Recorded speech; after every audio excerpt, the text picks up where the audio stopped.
Hello， 大家好，今日咧又同大家分享一個好有益嘅湯水，就係粟米酥青欖桔餅蘋果湯啦。因為而家呢啲天氣咧真係好容易病噶，今日又難得買到粟米酥，所以咧要煲翻一個咁樣嘅湯水，可以俾啲屋企人滋潤下，同埋咧提升下抵抗力啊嘛。首先咧，我哋買咗蘋果翻嚟，披晒啲皮，去咗個心，然後跟住咧就切細佢。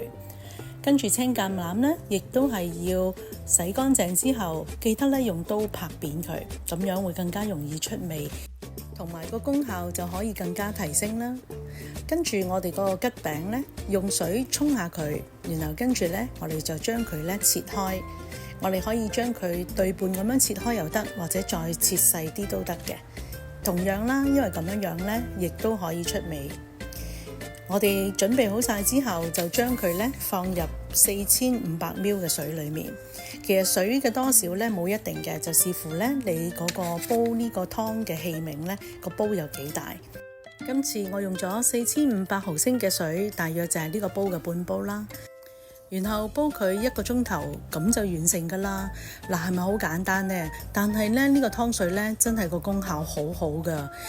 又可以清熱潤肺、化痰止咳，仲可以咧提升抵抗力添。今次我加埋粟米酥落去，佢仲有咧可以消炎去水腫，仲有降血壓、降血脂嘅功效。而且煲出嚟呢啖湯，你睇下又清又甜又好味，真係咧大人細路個個都啱飲。不妨煮定多啲，放喺屋企，等屋企人呢一返嚟嘅時候就有得飲啦，又清熱又解渴，好過飲其他嘅飲品啦。